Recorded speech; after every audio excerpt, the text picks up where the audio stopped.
Have you ever wondered what really happened to Susan Boyle after her incredible rise to fame? She stunned the world with her voice, then suddenly seemed to vanish. But behind the scenes, there's a story full of struggles, strength, and an unexpected comeback. And today, you're going to hear it all. When Susan Boyle first stepped onto that now-famous talent show stage in 2009, no one in the room expected much.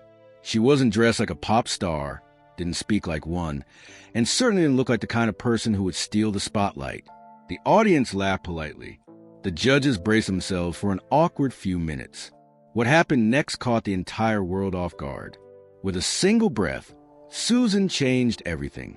Her voice, rich and full of emotion, seemed to come from another era, powerful, unfiltered, and completely mesmerizing. In less than 5 minutes, she flipped the script on decades of entertainment industry assumptions. The stunned faces in the crowd told the whole story. No one expected someone like her to sound like that, but she did. And in that moment, Susan Boyle went from complete unknown to worldwide headline. It wasn't just her voice that won people over. It was a contradiction. How could someone so modest, so unassuming, hold such breathtaking talent? The clip of her performance exploded online, racking up millions of views in days. Suddenly, this soft-spoken woman from a small town in Scotland was being talked about on every major news channel. It felt like the world had found a new kind of star, one that didn't fit the mold and didn't need to. But Susan's sudden fame came with its own set of challenges.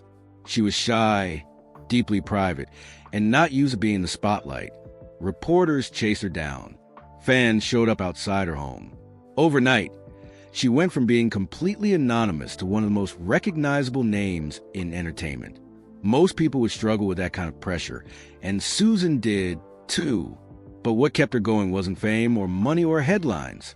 It was a chance to finally share the voice she'd been hiding her whole life. For decades, Susan had been overlooked, bullied as a child, underestimated as an adult, and quietly written off by almost everyone around her.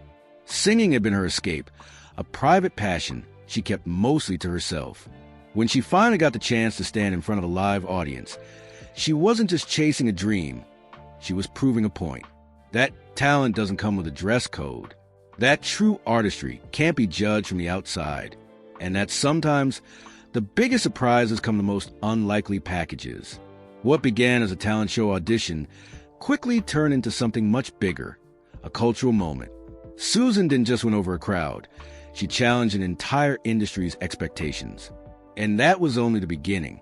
Because while the world was still trying to wrap its head around her overnight rise to fame, Susan Boyle was already preparing for something far more important than viral stardom, a life she never thought she'd get to live. After that breakout moment, the world rushed in. For most people, an instant burst of international fame would mean moving to Hollywood, chasing endorsements, and grabbing every spotlight they could.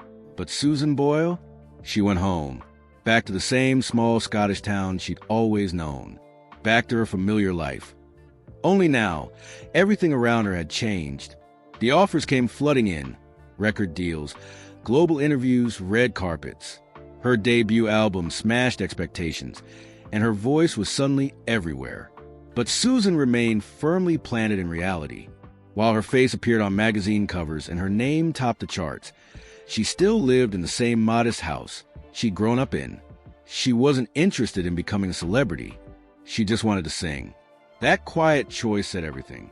Instead of letting fame reshape her, Susan shaped fame around herself. She recorded music on her own terms, stayed close to her family, and kept her inner circle tight. There were no wild parties, no public meltdowns, no sudden reinventions. What you saw with Susan was always what you got: authenticity, humility, and a focus on the one thing she truly loved: performing. But that doesn't mean everything was easy. The media was relentless. Paparazzi followed her through airports and down grocery store aisles. Every facial expression, every missed note, every quiet moment was suddenly newsworthy. And behind the scenes, Susan faced personal challenges that most fans never saw. She was dealing with anxiety, the overwhelming weight of public scrutiny, and the lingering effects of being thrust into a world she never trained for. Still, she pushed forward. She went on to release album after album, connecting deeply with fans who saw themselves in her story, ordinary people who'd been told they weren't good enough or didn't fit in. Susan became more than a singer. She became a symbol for anyone who had ever been underestimated. Her performances weren't flashy. They were emotional, powerful, and honest, and people felt that. What made Susan's post-fame years truly unique wasn't just a success, it was how she handled it. While the music industry churned out fast fame and disposable stars, Susan was quietly building a legacy built on staying true to herself. She didn't chase trends. She didn't follow the script. She sang songs she connected with and told stories that felt personal. That alone set her apart. By the mid-2010s, she had performed for royalty, appeared on global stages, and racked up awards. But you'd never know it by looking at her lifestyle. Fame hadn't changed Susan. If anything, she'd used her platform to show that kindness, grace, and humility still had a place in the entertainment world. But while her public life seemed steady, there were challenges building behind the scenes, ones that would test everything she had fought to preserve. And soon, the world would learn just how much Susan Boyle had been quietly enduring. For years, Susan Boyle seemed unstoppable. Album after album, performance after performance, she proved that her voice wasn't just a one-time sensation. She had staying power. But in private, her journey was becoming harder to carry. Behind the public smiles and polished performances, her body was giving her quiet warnings. And in 2022, everything came to a breaking point. It happened away from the cameras. No stage, no applause, no viral moment. One day, Susan suddenly fell off. She couldn't move quite right. Her speech was slurring. Her mind, usually so sharp when she sang, felt disconnected. A minor stroke, the doctor said, the kind that doesn't always make headlines, but changes everything. At first, the world didn't know. Susan kept it quiet. The thought of the public seeing her in a vulnerable, weakened state wasn't something she was ready for. She needed time to process what had happened, time to grieve the control she once had over her voice, her body, her rhythm. It wasn't just her career at risk. It was her identity. The stroke affected her motor skills and her speech. Devastating news for someone whose livelihood depended on her ability to communicate and perform. Singing, something that had always come naturally, now felt like a mountain. Notes she used to hit without thinking suddenly took effort. Her breath control faltered. Her confidence cracked. She didn't talk about it publicly for a long time. There was no big announcement, no dramatic post on social media, just silence, which made it all the more shocking when, a year later, she revealed what had really happened. It came during a brief, emotional interview backstage at a performance, a surprise return to the stage after months of recovery. She admitted, softly but clearly, that she had suffered a stroke the year before. And not only had she kept it hidden, she wasn't even sure if she'd ever sing again. That quiet admission hit harder than any tabloid headline ever could. Because for Susan, singing wasn't just a job. It was her voice, her power, her purpose. And now, she had to fight to get it back. The stroke hadn't just shaken her physically. It had cracked her emotionally.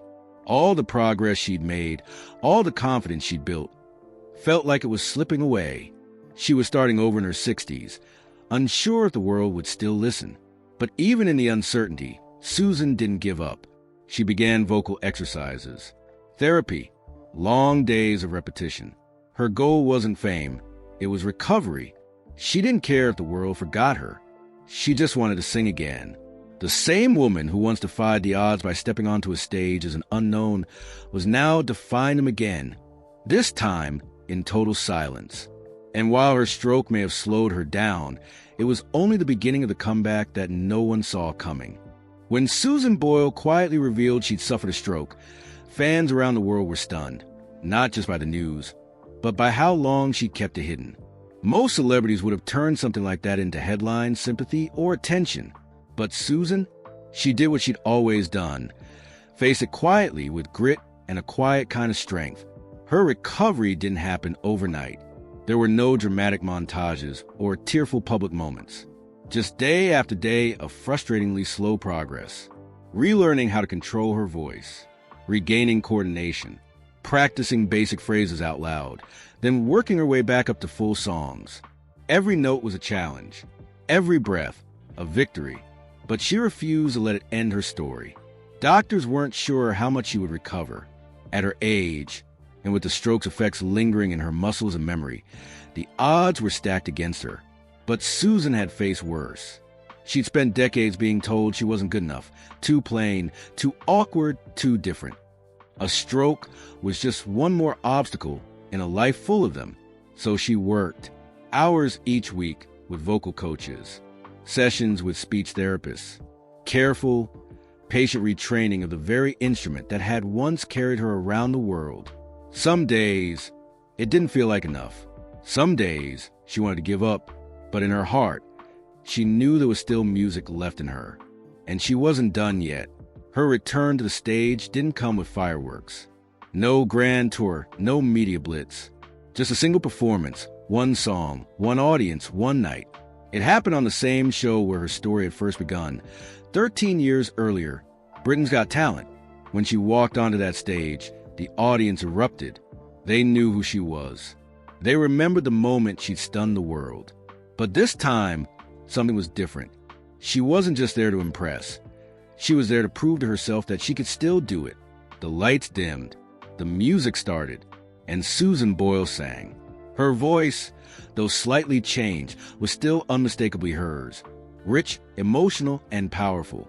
There was a tremble in her tone, not from weakness, but from everything she'd fought through to be standing there again. The song wasn't just a performance. It was a statement. She was back. Not perfect, not flashy, but real. And the crowd felt it. When she finished, the room exploded with applause. Judges stood. Tears were visible. But Susan didn't bask in it. She smiled humbly, like always, and stepped back from the spotlight. It wasn't about fame anymore. It was about reclaiming a piece of herself that she thought she'd lost. Her comeback wasn't loud. It wasn't hyped. But it was powerful because it was real. And it reminded everyone watching that resilience doesn't always roar. Sometimes it sings. Behind all the fame, the albums, and the spotlight, Susan Boyle has always stayed remarkably grounded. For someone who became a global icon practically overnight, she never let the industry swallow her up. In fact, the more attention she got, the more fiercely she clung to the one thing fame couldn't touch: her private life. Susan still lives in a modest house where she grew up, not in a Hollywood mansion or behind iron gates, but in the same simple home in Blackburn, Scotland. She even bought the house after finding success, but refused to move elsewhere. Why? Because to her, that house isn't just walls and a roof. It's memories, family, stability, the kind of roots most people abandon the second they make it. But Susan didn't. She stayed. Her life has always been deeply shaped by her Catholic faith. It's been her compass during the storms, something to hold on to when the world outside got too loud. She prays regularly, goes to church, and speaks openly about how faith helped her through some of her darkest chapters. Especially after her stroke, it wasn't doctors or fans or fame that pulled her through. It was prayer, quiet hope, and a belief that her story wasn't over yet. But even with all her fame, Susan never found herself swept up in the usual celebrity dramas. She's never been one to chase red carpets or tabloid attention. Romantic relationships? There have been whispers, but nothing ever public or long-term. In interviews, she's admitted to feeling lonely at times. Not in a tragic way, just in a very human way that comes from being misunderstood most of your life. Susan has autism, a fact she revealed later in her career. For most of her life, she was misdiagnosed and labeled unfairly. As a child, she was bullied for being different. Teachers thought she was slow. Classmates mocked her. But after undergoing a full medical review as an adult, she was told she had Asperger's syndrome, now part of the autism spectrum. For Susan, that diagnosis was a relief, a long overdue explanation for the way she'd always seen and felt the world. It made sense now. The social anxiety, the awkwardness, the way she sometimes shut down under pressure. It wasn't a flaw. It was simply who she was. And instead of hiding it, she embraced it. She even said it gave her a clearer understanding of herself, a way to forgive all the years she'd spent not knowing why she felt out of place. But that same uniqueness, it's what gave her voice its power. Susan doesn't just sing, she feels every word. And maybe that deep emotional connection to her music has always come from seeing the world just a little differently. Through it all, the fame, the health battles, the quiet life behind the headlines, Susan Boyle has remained unshakably herself. And in an industry built on reinvention and image, that's perhaps the rarest thing of all. Susan Boyle didn't set out to change the world, but somehow she did. She wasn't chasing fame, fortune, or attention. She just wanted to sing. And yet, in doing something so simple, she redefined what a star could be. Because before Susan, the entertainment industry had a type, polished, picture-perfect, media-trained. Then came the soft-spoken woman in her late 40s with frizzy hair and no stylist, walking onto a talent show stage and blowing the entire system apart. Her audition didn't just go viral. It became a cultural reset. Millions of people saw themselves in her. Ordinary people, misfits, dreamers, those who had been underestimated their entire lives. For once, someone like them was in the spotlight, and not as a punchline, but as a powerhouse. Susan didn't just earn applause, she earned respect, and she's never stopped defying expectations. In a world obsessed with youth, she broke through in her 40s. In an industry ruled by image, she led with talent. In a culture that praises constant reinvention, she stayed exactly who she was. That alone makes her remarkable. But her story doesn't stop at being an underdog. It's about persistence, privacy, and resilience. The quiet kind that doesn't beg for attention but demands admiration anyway. Even now, years after her first moment in the spotlight, Susan continues to inspire, not just as a singer, but as a symbol. Her journey is studied in classrooms. Her name gets mentioned anytime someone defies the odds. Talent shows still hope to discover the next Susan Boyle, but the truth is, there may never be one. Because Susan's power came from more than just her voice. It came from her honesty, her humility, and her refusal to fit into anyone else's mold. She's also shifted the conversation around mental health, aging in the industry, and neurodiversity. By speaking openly about her autism diagnosis and her struggles with anxiety, she's given a voice to millions who often go unheard. And by refusing to let those labels define her, she's shown that vulnerability isn't a weakness. It's strength in its rawest form. Today, she may not dominate the headlines, but her impact hasn't faded. Fans still revisit her performances. Her music continues to chart, and new generations discover her story and feel something click inside, that maybe, just maybe, they're not as alone as they thought. Susan Boyle didn't need a flashy persona, a tabloid scandal, or a marketing machine behind her. All she needed was one shot, one stage, one moment to remind the world that greatness doesn't come with a dress code, and that true talent can come from the most unexpected places. Her legacy isn't just in the songs she sang, but in the message she delivered without ever needing to shout. You don't have to be what the world expects to become unforgettable. She didn't fade. She didn't fall. She fought. What started as a jaw-dropping audition became one of the most quietly powerful journeys in entertainment history. Not because she chased fame or played the game, but because she walked her own path. From facing cruel judgment before singing a single note to becoming a global sensation, Susan Boyle has lived through every extreme, the highest highs, the quietest lows, and still she sings. She proved that dreams don't expire with age, that success doesn't need a filter, and that true strength often hides behind the softest voices. Even after suffering a stroke, something that could have ended everything, she didn't make it a headline. She made it a comeback, not with noise, but with purpose. And that's what sets her apart. In an industry built on flash, Susan has always chosen substance. But maybe what's most remarkable is that through it all, the fame, the scrutiny, the pain, she's never stopped being Susan. The same woman who walked out on that stage all those years ago, clutching her hands and hoping someone would just listen. And we did. Maybe you came for the voice. Maybe you stayed for the story. But either way, you saw something unforgettable, not just in how she sang, but in how she survived. Because Susan Boyle isn't just a talent show contestant. She's not just a singer. She's a symbol. A reminder that you don't have to fit the mold to leave a mark. That sometimes the most powerful voices belong to the people no one saw coming. So, if you're still wondering what happened to Susan Boyle, the answer is simple. She lived, she endured, she inspired, and quietly, without needing to be loud, she became a legend. Now, we want to hear from you. What part of Susan's journey hit you the hardest? Was it her first performance, her resilience after her stroke, or the quiet way she's owned her story? Drop your thoughts in the comments. And if this story moved you, share it. Because you never know who needs a reminder that it's never too late to be heard. Thanks for watching and sticking with me through Susan Boyle's incredible journey. If her story inspired you or surprised you, make sure to hit that like button. It really helps out the channel. And don't forget to subscribe for more stories that dig deep into the lives behind the headlines. Until next time, stay curious.